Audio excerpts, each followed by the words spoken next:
का इंतकाम। अहमद कॉलेज से घर आया तो उसने देखा कि उसके दादाजी फर्श पर लेटे दर्द से तड़प रहे थे। दादाजी, दादाजी, आपको क्या हो गया? अपने पोते की आवाज सुनकर दादाजी ने लेटे लेटे कहा। शुक्र है बेटा तुम आ गए। दरअसल मुझे बाग वाली नागिन ने डस लिया है और अब मैं तुम्हारे आने का इंतजार कर रहा था ताकि मरने से पहले तुम्हें कुछ बता सकूं। ये सुनकर अहमद ने कहा, दादाजी आप फिक्र ना करें, मैं अब आ गया हूँ, मैं आपको डॉक्टर के पास ले जाता हूँ, आप डॉक्टर के इलाज से बिल्कुल ठीक हो जाएंगे। ये सुनकर दादाजी ने कहा, अहमद बेटा, ये नागिन बहुत ताकतवर है, इसका डसा आज तक नहीं बच पाया। बेटा तुम मेरी बात गौर से सुनो, मैं मरने से पहले तुम्हें कुछ बातें बताना चाहता हूँ। ये सुनकर अहमद ने उनसे कहा, कौन सी बातें दादाजी? दादाजी ने बताना शुरू किया। बेटा, मेरे मरने के बाद बाग में रहने वाले तमाम जानवरों को किसी हरे भरे जंगल में छोड़ाना और उसके बाद बाग के दरवाजे को हमेशा के लिए बंद कर देना, वहाँ किसी को मत जाने देना। ये सुनकर अहमद चौंक गया और दादाजी से पूछने लगा, क्यों दादाजी, आपको उस बाग से बहुत प्यार है, आप उसे उजाड़ना क्यों चाहते हैं? मैं आपके जाने के बाद आपकी तरह वहाँ सब्जियाँ उगाऊंगा और वहाँ रहने वाले तमाम जानवरों का ख्याल रखूंगा।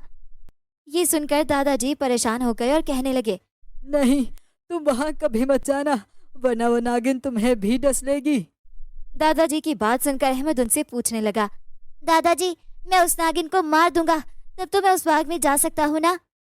ये सुनकर दादाजी कहने लगे, उस नागिन को आज तक कोई नहीं मार पाया, हत्ता कि वो सुपेरा जिसकी कैद में ये नागिन थी। दादाजी की बात सुनकर अहमद कहने लगा, दादाजी हम उस सपेरे को बुला लेते हैं ताकि वो नागिन को फिर से कैद कर दे।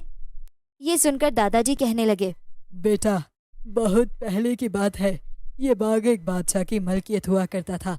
बादशाह की एक खूबसूरत सी मलिका थी, उसे जो भी देखता उस पर आशिक हो जाता और उसे बादशाह से छीनने की कोशिश करता। बादशाह ने अपनी मलिका को महल में छुपा रखा था और उसे कहीं आने जाने नहीं देता था। मलिका रोज उस बाग में आकर बैठ जाती और अपना दिल बहलाती। मैं यहाँ माली था। एक दिन मैंने देखा कि बाग में एक छोटा सा सांप घुस आया है। मुझे लगा कि कहीं वो मलिका को डस ना ले। इस डर से मैंने ये बात बादशाह को बता दी और बादशाह ने फौरन अपने खास आदमियों को हुक्म दिया कि अभी किसी सुपेरे को बुला ले आओ ताकि वो सांप को पकड़कर मार दे। फिर इसी वक्त बादशाह के आदमी एक सुपेरे को बाग में ले आए। सुपेरे ने आते ही सांप को पकड़ा और अपनी पिटारी में बंद कर दिया। मगर इसी वक्त सुपेरे की नज़र बाग में सैर करती मलिका पर पड़ गई और वो उस पर आशिक हो गया। उस दिन के बाद उस सुपेरे ने महल के बड़े चक्कर लगाए मगर किसी ने उसे अंदर आने नहीं दिया। सुपेरे ने मलिका को पैगाम भेजा कि वो बादशाह को छोड़कर उससे शादी कर ले वरना वो उसे तबाह बर्बाद कर देगा। मगर मलिका नहीं मानी क्योंकि उसे बादशाह और अपने बच्चों से बहुत प्यार था। मलिका का इनकार सुनकर सपेरे को गुस्सा आ गया और उसने अपनी सबसे खास नागिन को बाग के अंदर छोड़ दिया। नागिन ने अंदर जाते ही बादशाह और उसके बच्चों को डस लिया और वो उसी वक्त मर गए। बादशाह के खास आदमी महल छोड़कर भाग गया और मलिका को अकेला देखकर सुपेरा महल में आ गया और उसने मलिका को अपने प्यार के बारे में बताया। मगर मलिका ने उसे महल से निकल जाने को कहा। सुपेरा मलिका का इनकार सुनकर पागल हो गया और उसने नागिन से कहा कि वह मलिका को भी मार दे। नागिन ने ऐसा ही किया और उसे डस लिया। मलिका के मरने के बाद सुपेरे ने नागिन को यहाँ से चलने को कहा मगर नागिन ने उस बाग से निकलने से इनकार कर दिया। यह देखकर सुपेरे को बहुत गुस्सा आया। सुपेरे ने पता किया तो उसे मालूम हुआ कि जिस दरख्त की खूह में नागिन रहती थी वहाँ एक भोला बाला और मासूम नाग भी रहता था जो किसी को कुछ नहीं कहता था।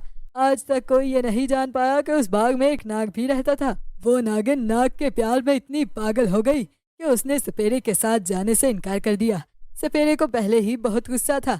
सुपेरे ने उस नाग को पकड़कर मार दिया ताकि नागिन उसके साथ चली जाए क्योंकि वह नागिन सुपेरे के लिए बहुत खास थी। जब नागिन को पता चला कि वह सुपेरे ने उस नाग को मार दिया तो नागिन ने सुपेरे से इंतकाम लिया और उसने एक रात सुपेरे को मार दिया और खुद हमेशा के लिए उस बाग में रहने लगी। कुछ साल तक नागिन नाग के गम में दरख्त की खूह में छुपी रही मगर वो अपनी फितरत से मजबूर होकर बाहर निकल आई और बाग के जानवरों को तंग करने लगी। बादशाह और मलिका का महल तो उजड़ गया मगर मैंने उनका बाग उजड़ने नहीं दिया। मैंने उसी तरह बाग का ख्याल रखा और यहाँ की हरियाली देख कई जानवर यहाँ आकर रहने लगे। मगर नागिन ने सबको बहुत तंग कर रखा था। वो सबके अंडे और बच्चे खा जाती। मैंने एक दिन नागिन को मना किया तो उसने मुझसे इंतकाम लेने का सोचा और आज उसने अच्छा मौका देखकर मुझे डस लिया। ये कहकर दादाजी दर्द से तड़पने लगे। अहमद इतनी लंबी कहानी सुनकर उदास हो गया। उस नागिन ने कितने लोगों को मार दिया था, इसलिए अहमद दादाजी से पूछने लगा, दादाजी उस नागिन को मारने का कोई तो तरीका होगा। ये सुनकर दादाजी कहने लगे, मरने से पहले उस सपेरे ने मुझे बताया कि ये नागिन तभी मर सकती है जब राजनपुर के जंगल के एक खास दरख्त की लकड़ी काट कर नागिन के आसपास आग लगा दी जाए। उस आग से वह नागिन फौरन मर जाएगी। मगर मैं जब वहां गया तो उस जंगल में बहुत सारे दरख्त थे। वो खास दरख्त तलाश करना नामुमकिन है। यूं वो नागिन कभी नहीं मर सकती। मैं तुमसे कह रहा हूँ कि मेरे मरने के बाद बाग में रहने वाले तमाम जानवरों को किसी हरे भरे जंगल में छोड़ाना और उसके बाद बाग के दरवाजे को हमेशा के लिए बंद कर देना और वहाँ किसी को मत जाने देना। ये कहकर दादाजी ने अपनी जान दे दी। नहीं दादाजी, आप मुझे अकेले छोड़कर नहीं जा सकते, प्लीज उठें दादाजी। अहमद रोता रहा मगर दादाजी के जिस्म में नागिन का जहर फैल चुका था। वो मर गए। अहमद उनके मरने के बाद बहुत उदास रहा। उसे अपने दादाजी से बहुत प्यार था। जब वो छोटा था तो उसके वालिदैन मर गए। उसके बाद दादाजी ने उसे पाला और किसी चीज की कमी नहीं होने दी। दादाजी ने उस बाग का शुरू से बहुत ख्याल रखा, इसलिए मलिका ने मरने से पहले इस बाग को दादाजी के नाम कर दिया। अहमद अपने बचपन से देख रहा था कि दादाजी इस बाग में हर किस्म की सब्जी उगाते और उन्हीं सब्जियों को बेचकर अहमद के कॉलेज की फीस भी देते। यही वजह थी कि अहमद अपने दादा का बदला लेना चाहता था। उसने सोचा कि वह राजनपुर के जंगल जरूर जाएगा। अहमद अगले ही दिन वहां चला गया और जब वो वहां गया तो वो अपने दादाजी की तरह परेशान हो गया, क्योंकि वहां तो बहुत सारे दरख्त थे। अहमद अपने दिल में सोचने लगा, अब कैसे पता चलेगा कि वो खास दरख्त कौन सा है। अहमद सोचने लगा। तभी उसे एक आइडिया आया और उसने सोचा कि मैं यहाँ के हर दरख्त की एक छोटी सी लकड़ी काट लेता हूँ। यूँ मेरी लकड़ियों का गट्ठा भी तैयार हो जाएगा और इस खास दरख्त की एक लकड़ी भी इस गट्ठे में जमा हो जाएगी। फिर अहमद ने ऐसा ही किया और वापस बाग में आकर उस दरख्त के इर्द गिर्द आग लगा दी, जिसकी खोह में वो नागिन रहती थी, और यूँ वो नागिन आग में जलकर मर गई। इस तरह अहमद ने अपनी अक्लमंदी से इस ताकतवर नागिन से छुटकारा हासिल कर लिया। अहमद ने उस नागिन से अपने दादाजी का बदला ले लिया।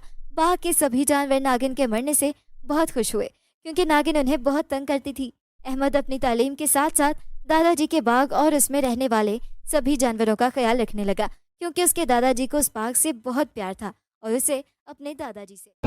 Goodbye.